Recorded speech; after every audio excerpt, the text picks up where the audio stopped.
चलिए स्टूडेंट, हम लोग दूसरे नंबर को सॉल्व करते हैं। देखिए दूसरे नंबर में क्या कहा जा रहा है। किसी त्रिभुज पी क्यू आर की भुजाओं पी क्यू और पी आर पर क्रमशः बिंदु ई और एफ स्थित हैं।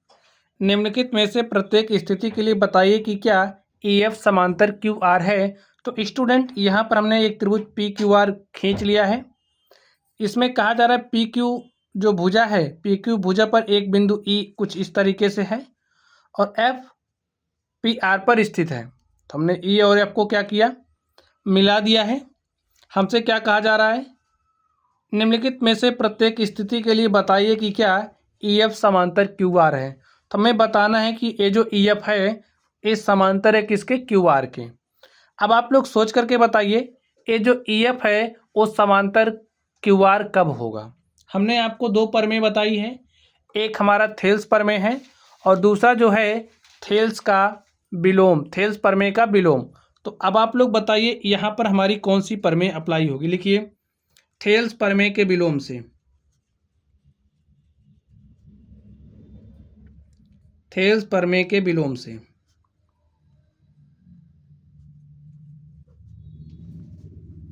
स्टूडेंट ये जो ई एफ है ये समांतर क्यू आर के कब होगा, जब ये जो ई एफ है पी क्यू और पी आर को समानुपात में विभाजित करे। तो चलिए देखते हैं, पीई और क्यूई का आप अनुपात लीजिए, पीई अपॉन ई क्यू लिख दीजिए is equal to P F upon में एफ आर, अपॉन में एफ आर। तो यहाँ पर आप लोग मान रखिए, देखिए क्या आता है। पीई का मान कितना है, पीई हमारा है 3.9, तो यहाँ पर हमने लिखा 3.9। ई क्यू कितना है, ई क्यू 3 है, तो यहाँ पर हमने 3 रखा। पी एफ का मान देखिए कितना है 3.6, तो यहाँ पर हमने 3.6 राइट किया। और एफ आर कितना है 2.4। इसको सॉल्व कर लीजिए, ऊपर नीचे हमने 10 से मल्टीप्लाई किया, हो गया 39/30 इज इक्वल टू, यहाँ पर क्या हो जाएगा 36/24। अब आप इसको हल करिए, 3 से काटते हैं तो यहाँ पर 13 आ जाएगा और 3 दहम 30, इसको काटिए तो 12 तियाँ 36 और 12 दूनी 24। तो हमारे पास कितना आ गया 13/10 और यहाँ पर 3/2। अब आप लोग कुछ देख पा रहे हैं, जो हमारा पीई और ईक्यू का जो अनुपात है वो बराबर नहीं है पीएफ अपॉन में एफ और के। तो 13/10 बराबर नहीं है 3/2 के। लिखिए इसलिए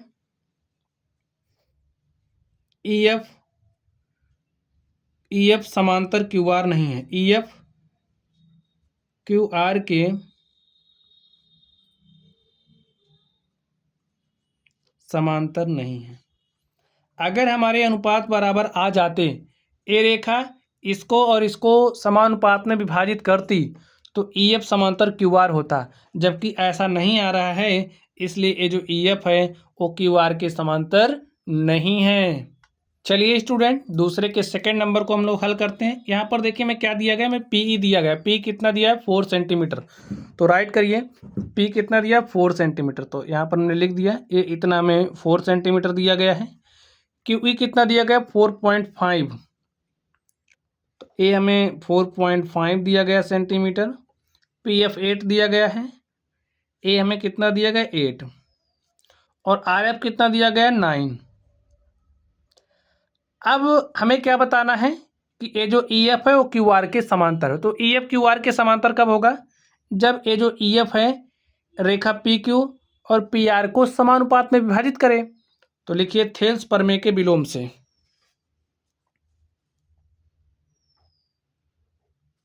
थेल्स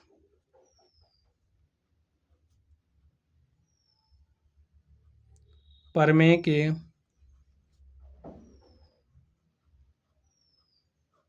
विलोम से क्या हो जाएगा स्टूडेंट, पीई और ईक्यू का जो अनुपात है, भाई समांतर होने के लिए क्या चाहिए, इसका और इसका अनुपात बराबर होना चाहिए। तो लिखिए पीई और ईक्यू बराबर होना चाहिए किसके, पीएफ और एफ आर के। पी का मान कितना है 4 सेंटीमीटर, तो यहाँ पर हमने 4 लिखा। ई क्यू कितना है 4.5, तो यहाँ पर हमने 4.5 लिखा। पी एफ कितना है 8 है, एफ आर 9 है। हल कर लीजिए इसको। चलिए सॉल्व करते हैं इसको। ऊपर नीचे 10 से मल्टीप्लाई करिए, क्या हो जाएगा 40/45 इज इक्वल टू 8/9। 5 से काटते हैं, 5 अठे 40, 5 9 45। यहाँ पर आप लोग देखिए 8/9 इज इक्वल टू 8/9, यानी कि पीई और ईक्यू का जो अनुपात है वो बराबर है पीएफ और आरएफ के। ठीक है, लिखिए इसलिए ईएफ समांतर क्यू आर है। ठीक, तो जो हमारा ईएफ है वो समांतर किसके है, क्यू आर है। तो हमें यही बताना था, क्या ईएफ समांतर क्यू आर है, तो हाँ ईएफ समांतर हमारा क्या है, क्यू आर है। तो लिख दीजिए हाँ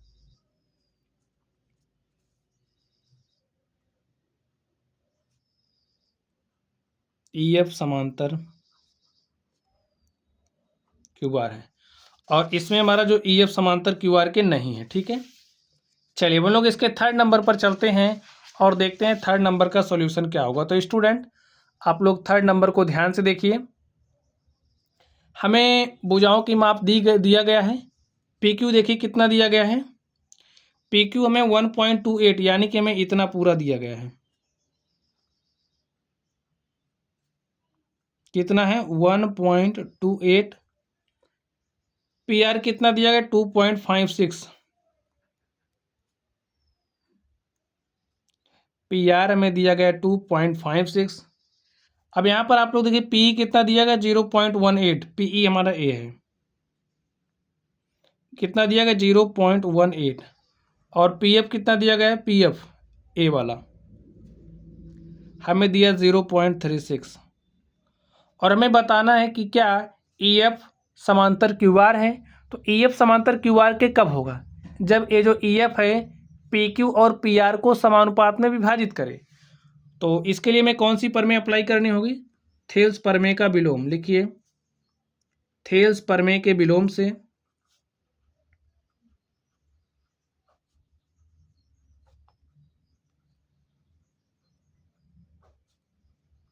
क्या होगा, पीई और ईक्यू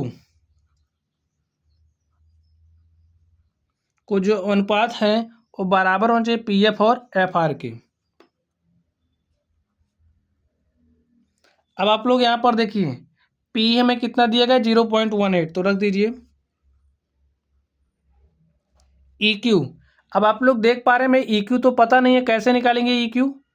इस जो PR है, PR में से अगर इतना घटा देंगे तो हमें इतना मिल जाएगा।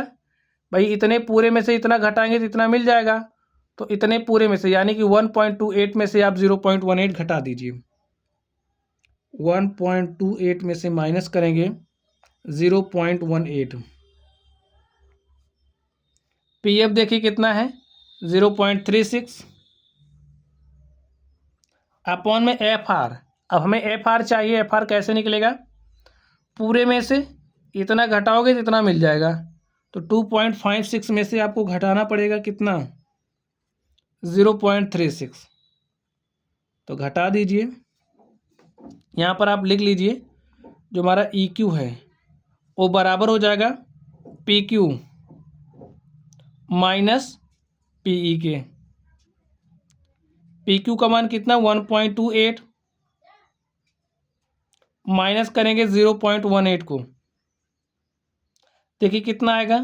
8 में से हमने 8 घटाया 0, 2 में से हमने 1 घटाया तो हमारे पास 1 आ गया, और यहाँ पर 1, तो 1.10 आ जाएगा। ठीक है, 18 अपॉन में 1.10।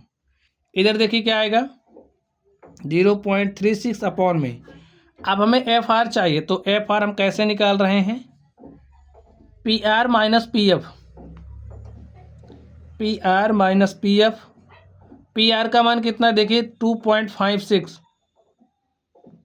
माइनस PF कितना है 0.36। हल कर लीजिए, 6 में से 6 घटाया 0, 5 में से हमने 3 घटाया तो 2 आ गया, दशमलव लगाइए और यहाँ से 2, तो हमारे पास 2.20 आ गया। ठीक स्टूडेंट, ऊपर नीचे आप इसको 100 से मल्टीप्लाई कर दीजिए, हो जाएगा 18/110 इज इक्वल टू, इसको भी मल्टीप्लाई कर दीजिए 100 से, तो 0.2 अंक इधर शिफ्ट हो जाएगा 36/220। अब इसको आप सॉल्व कर लीजिए, काटिए, इसको काटिए स्टूडेंट, 2 से काटिए तो 2 9 18, इसको काटेंगे 2 पंचे 10, 1 11 हो गया 10, 2 पंचे 10, तो 9/55 आ गया। इसको काटिए, देखिए किससे कटेगा, 2 से ही काटते हैं, 2 18 में 36, और इसको हमने 2 से ही काटा, तो 2 1 के 2, 2 1 के 2, 2 0 0, फिर किससे काटेंगे 2 से, तो 2 9 18 और 2 पंचे 10, 1 11, ये हो गया 10, 2 पंचे 10, तो यहाँ पर भी आ गया 9/55। देखिए 9/55 इज इक्वल टू 9/55। तो जो हमारा पीई और ईक्यू का अनुपात है वो बराबर आ गया पीएफ और एफआर के। तो लिखिए, इसलिए जो ईएफ है वो समांतर है क्यूआर के। ठीक है, हमें यही बताना था कि क्या ईएफ समांतर क्यूआर है, तो हमारा आंसर होगा हाँ, जो ईएफ है वो समांतर है क्यूआर के। लिख दीजिए हाँ, हाँ ठीक है। तो स्टूडेंट इस तरीके से ये जो हमारा क्वेश्चन नंबर 2 था हमने इसको हल कर लिया है।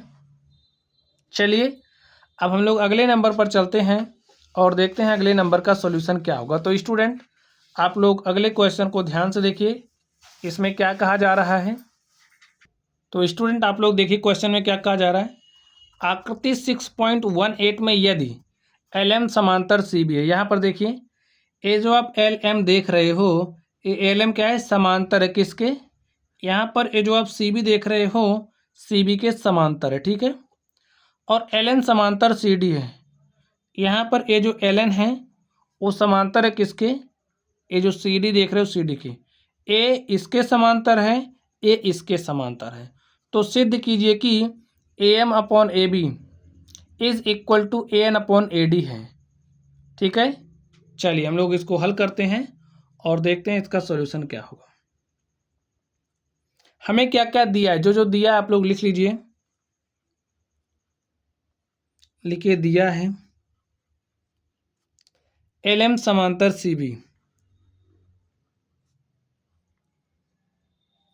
CB और LN समांतर CD। हमें सिद्ध क्या करना है,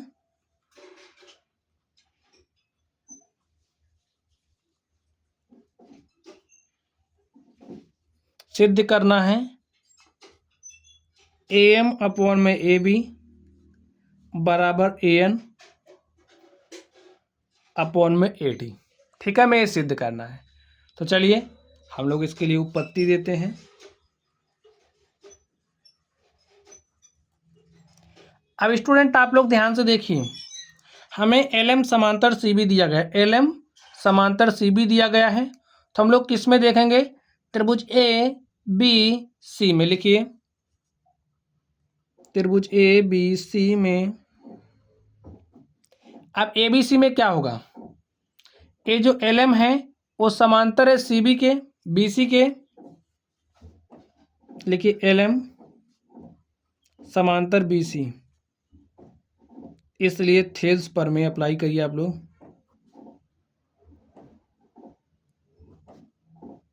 थेल्स प्रमेय से, अब थेल्स प्रमेय से क्या हो जाएगा, LM समांतर BC है, तो ये जो LM है रेखा AB और AC को समानुपात में विभाजित करेगी, यानी कि AM/BM बराबर होगा AL/LC के। ठीक है, लिखिए थेल्स प्रमेय से AM/BM, या फिर आप BM लिखिए या फिर MB लिखिए। ठीक है, BM या फिर MB कुछ भी लिख सकते हैं आप, बराबर होगा AL/CL के। अब स्टूडेंट आप लोग ध्यान से देखिए, AM/BM is equal to AL/CL। तो चलिए हम लोग इसका व्युत्क्रमानुपाती ले लेते हैं। तो व्युत्क्रमानुपाती जब आप इसका लेंगे तो ये जो अंश है, ये जो अंश है वो हर में चला आएगा, हर अंश में चला जाएगा। हो जाएगा बी एम अपॉन में A M is equal to C L upon में ए एल। ठीक है, लिख दीजिए व्युत्क्रमानुपाती लेने पर।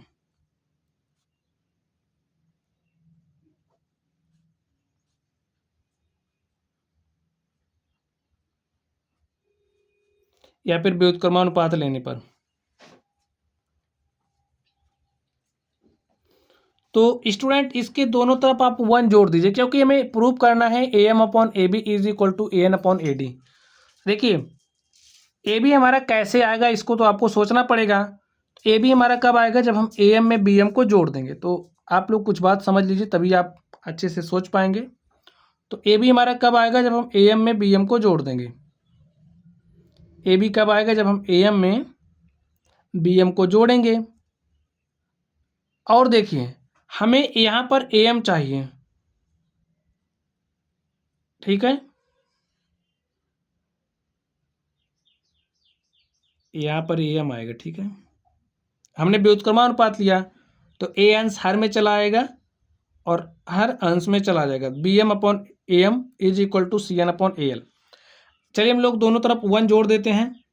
तो लिखिए बी एम अपॉन में A M plus 1 is equal to C L upon में ए एल प्लस 1। तो क्या हो जाएगा, बी एम प्लस, इसमें 1 जोड़ोगे तो क्या हो जाएगा, B M plus A M. भाई हर बराबर करने के लिए ए एम से ऊपर नीचे मल्टीप्लाई करेंगे, जब हर बराबर हो जाएगा तो अंशों को जोड़ लेंगे। तो यहाँ पर हमने जोड़ लिया है C L plus A L upon में ए एल, इतना आ गया। आगे ध्यान से देखिए, B M plus A M किसके बराबर हो जाएगा, ए बी के। तो यहाँ पर हमने लिखा ए बी अपॉन में क्या हो जाएगा, A M is equal to C L plus A L. देखिए सी एल में ए एल को जोड़ेंगे तो ए सी आ जाएगा, ए सी अपॉन में ए एल, और इसको हम मान लेंगे समीकरण नंबर 1। ठीक स्टूडेंट, चलिए अब हम लोग अगले नंबर पर चलते हैं। अगला नंबर मतलब अब हमें दिया है एल एन समांतर सी डी है, तो इसके दूसरे पक्ष पर चलेंगे। ध्यान से देखिए, लिखिए त्रिभुज ए डी सी में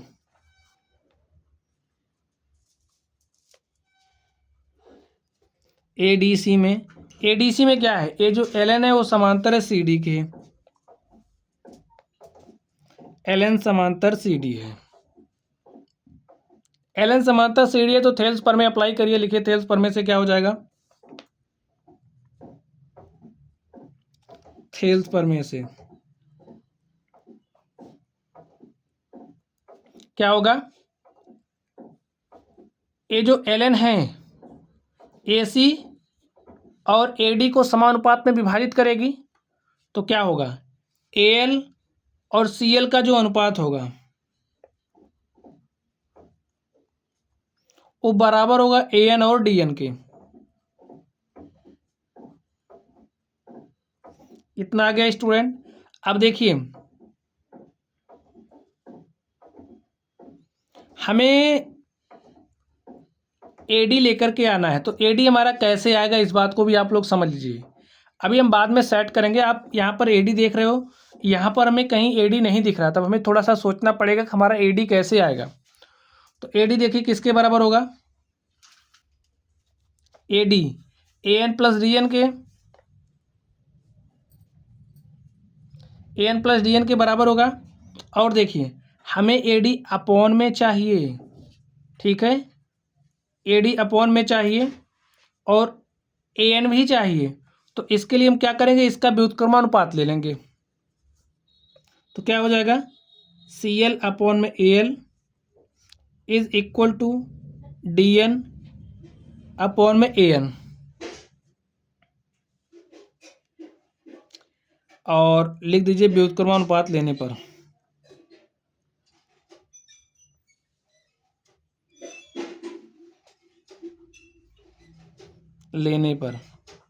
क्या हो जाएगा, C L upon A L is equal to D N upon A N. चलिए अब हम दोनों तरफ 1 जोड़ देते हैं।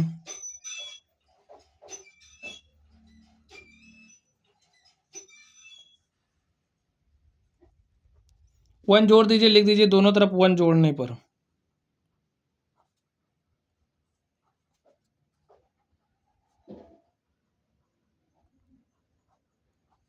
अब देखिए क्या हो जाएगा, जोड़ना तो आप लोगों को आता ही है। देखिए हर बराबर है नहीं तो इस AL से ऊपर नीचे मल्टीप्लाई करेंगे, जब हर बराबर हो जाएगा तो अंशों को जोड़ लेंगे, तो CL प्लस AL अपॉन में AL हो जाएगा। यहाँ पर देखिए DN प्लस में AN, यहाँ पर अपॉन में AN हो जाएगा। CL प्लस AL किसके बराबर होगा, यहाँ से ध्यान से देखिए, CL प्लस AL हमारा AC के बराबर होगा। तो यहाँ पर लिखिए AC, लिख लीजिए CL प्लस AL, ए इतना CL है इतना AL है, तो पूरा कितना हो जाएगा AC के, अपॉन में AL is equal to DN plus AN, AD के बराबर होगा, अपॉन में क्या हो गया AN, और इसको ले लीजिए समीकरण नंबर 2। ठीक है, लिखिए समीकरण 1 तथा 2 से,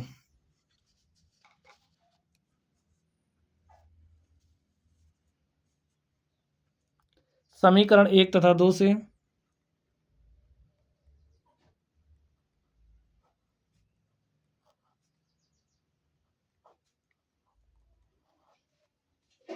एक तथा 2 से क्या हो जाएगा स्टूडेंट, देखिए AC अपॉन AL है, और यहाँ से AC अपॉन AL का मान क्या रख देंगे, AB अपॉन में AM। AC अपॉन AL का जो मान है AB अपॉन AM हम लोग यहाँ पर रख देंगे। देखिए क्या हो जाएगा, AB अपॉन में AM हमारा बराबर हो जाएगा AD अपॉन में AN के। ठीक है, इतनी बात आप लोग समझ गए। अब हमें दिखाना क्या था, AM upon AB is equal to AN upon AD। अब हम इसको क्या करेंगे, इसका व्युत्क्रमानुपात ले लेंगे और हमारा सिद्ध हो जाएगा। ठीक है, तो लिखिए, लिख दीजिए व्युत्क्रमानुपाती लेने पर,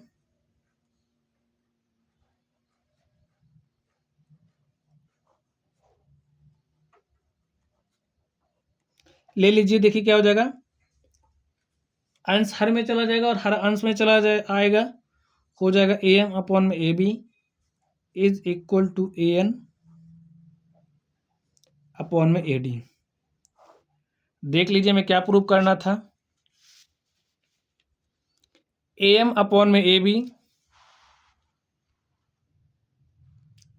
AM अपॉन में AB, तो यहाँ पर आ चुका है AM अपॉन में AB, और क्या था AN अपॉन में AD। तो स्टूडेंट इस तरीके से ये जो हमारा क्वेश्चन था हमने इसको क्या कर दिया है, सॉल्व कर दिया है। तो इस तरीके से जो हमारा क्वेश्चन नंबर 3 था हमने इसको हल कर लिया है।